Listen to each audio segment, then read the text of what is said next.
Pag ingon ni mo anak, unya usok ka, wala na. Pupunta ka na dito.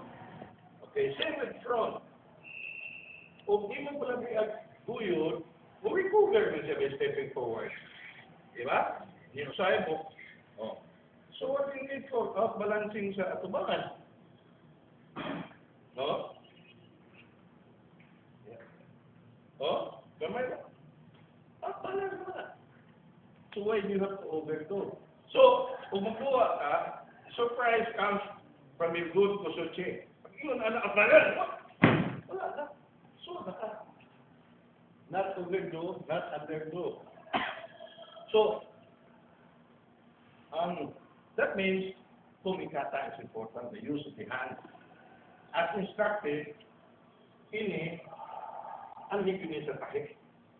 That's the classic, most effective. Okay?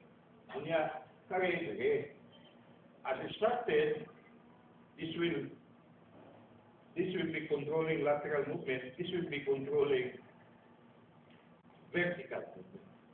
So, a little of horizontal, a little of vertical, very simple. Simple tayo po. So, you can practice outbalancing by short bursts.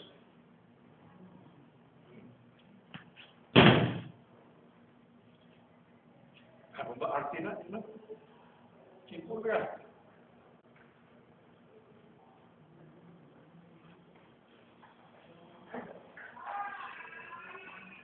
Pull a little. Pull a little. Mura na rin siya. Yung mandi. Oh. Action siya po. Boom. That's ka. Like this. Nakbalan. Siya na siya. Nasikod. Bakto. Do you get the idea? In a simplified version. So, this time, isa yung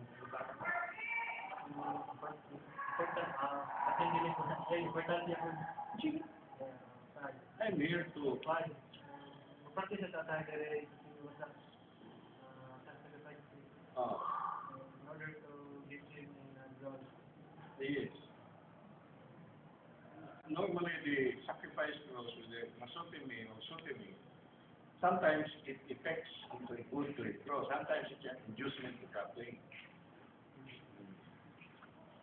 So, naman, what mo mag-practice mo? Sotemi pa sa kan? Naka-demonstrate naman kung yuko hari lang ito.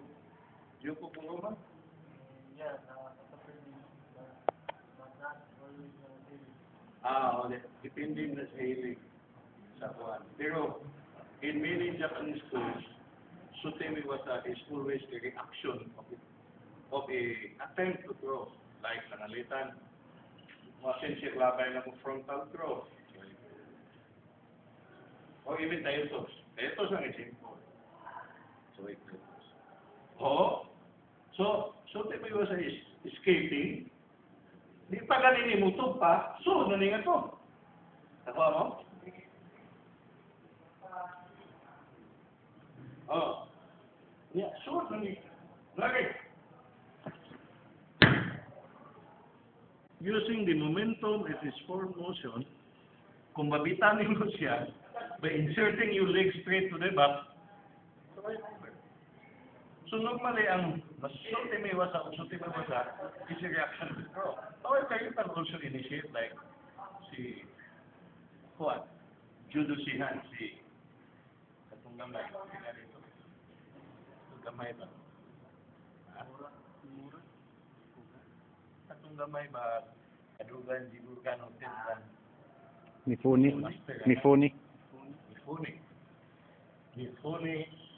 Shihan. Judo Shihan. Mifuni is very good. Walang momentum. Kaya gaan man siya. So, dili siya ka-throw, dili siya nulihok. Gaan man siya. If you get something bigger, he has to move. And that's where the timing of Kusuchi or balancing occurs. So, you cannot execute Kusuchi mo sa o tindog mo kay stable na yung balance. But once you start to move around, no? Yeah, move like this. Ask them not to. Then he reacts to a push. Then he goes back. Then that's the time na mo effect ang imong sutimiwasa because that is a consequence of movement. You normally, strong ang mga player, sutimi and masutimiwasa, respectively, side sacrifice, o yung posutimi man at siya. Masutimi is back. Is a consequence of the momentum. Hip throw, tayo toss, labi na si mata, may anak. No, may anak. Ay, stop po rin. Dito sa karugan natin. Dagan na ito mo sa things. Answer your question. Yan sa pamilagay. I want you to improve in your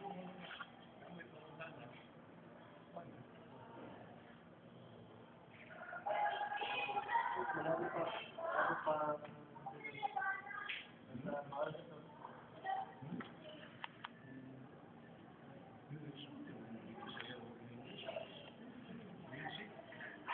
Cuman. Ini